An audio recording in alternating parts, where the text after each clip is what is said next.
मेंढीपालन वगैरे करतो त्यावेळेला मेंढीपालनात सुद्धा फूड पॉयझन वगैरे म्हणजे जसं विषबाधा वगैरे अशी पण ह्या मेंढरांमध्ये पण होतं. आता हे म्हणजे कसं झालंय की आमच्याकडे कधी झालं नाही, त्यामुळे मी कधी ह्याचा उपचार वगैरे किंवा असं सांगितलं नाही की असं कोण प्रॉब्लेम वगैरे होतोय, जे व्हिडिओ वगैरे नाही केले, कारण की तसं आमच्याकडे कधी प्रॉब्लेम आला नाही. पण सहसा बघा व्हिडिओ वगैरे येतात की फूड पॉयझनिंग वगैरे झालेलं आहे, विषबाधा झालेली आहे चाऱ्यातनं, तर ही होण्याची शक्यता तसं बघायला गेलं तर आता जसं आपला नेपियर वगैरे आहे आणि अशा दिवसांमध्ये किंवा कधी पण पाण्याच्या इथे गोगलगाय वगैरे बघा असते, तसंच आपला नेपियर वगैरे असेल किंवा आपला चारा वगैरे जे काय असेल त्या चाऱ्यावर सुद्धा तुतींवर सुद्धा गोगलगाय वगैरे बसते आणि गोगलगाय फिरते त्याच्यावर अंडी वगैरे घालते, जसं पानांवर वगैरे अंडी वगैरे घालते. त्या अंड्यांमुळे वगैरे त्यांना तसं विषबाधा वगैरे होऊ शकते. त्याच्यासोबत तुमची सुबाबल वगैरे असेल किंवा असं काही असेल की तेव्हा मावा वगैरे पडलेला असेल, त्या मावा वगैरे पडलेला आणि आपण जर समजा त्यांना ते खायला वगैरे दिलेलं तसला चारा वगैरे लक्ष न देता, तर त्याच्यामुळे सुद्धा होऊ शकतो विषबाधा येणार. आणि तसंच आपला जो मुरघास आहे, आपला जेव्हा मुरघास आपण स्टोरेज वगैरे करतो त्यावेळेला म्हणजे आपण काळजी तर घेतोच, पण शक्यतो समजा एखाद्या वेळेला चुकून पण चूक होऊ शकते.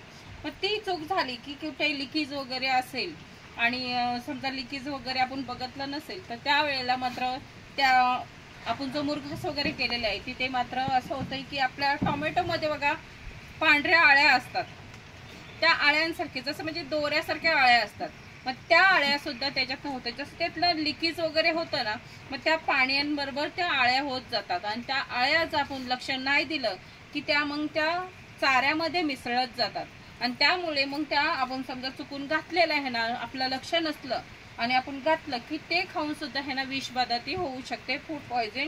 मग त्यासाठी आपल्याला ही सर्व पहिलीच काळजी घ्यायला पाहिजे. आता आम्ही सुद्धा मुरघास वगैरे करतो त्यावेळेला ही म्हणजे असा प्रॉब्लेम येऊ नये ह्याच्यासाठी ही पहिलीच काळजी घेतो की आपण व्यवस्थित मुरघास वगैरे करणे आणि जेव्हा पण आपण घालतो त्यावेळेला प्रत्येक बॅग ही आपण प्रत्येक टायमाला चेक करत राहणे की त्याच्यात तसं काही प्रॉब्लेम तर नाहीये, कुठे लिकेज वगैरे नाहीये, हे सर्व बघणं गरजेचं आहे. तसंच आपण जेव्हा पाला वगैरे घालतो, तुतीचा घाला किंवा सुबाबलचा वगैरे घाला, ह्याच्यावर मावा नसला पडलेला पाहिजे. गोगलगाय शक्यतो लक्ष ठेवणं गरजेचं आहे. गोगलगाय काही दिसतेच, पण तिची जी अंडी आहे ती लवकर निदर्शनात येत नाहीत, मग हे सुद्धा बघायला लागतंय आपल्याला.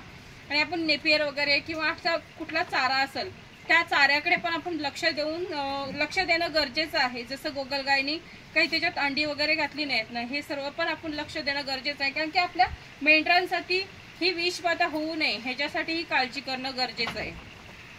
आणि ह्यासाठीच आता तसं बघायला गेलं तर आता मुरघास वगैरे मी पण स्टोरेज वगैरे करून ठेवते, पण मुरघासातनं असं काही होणं हे शक्य म्हणजे थोडंसं हे आहे की लक बाय चान्स मुरघासामध्ये तसं होऊ शकतं, पण अगदीच होईल असं पण नाहीये.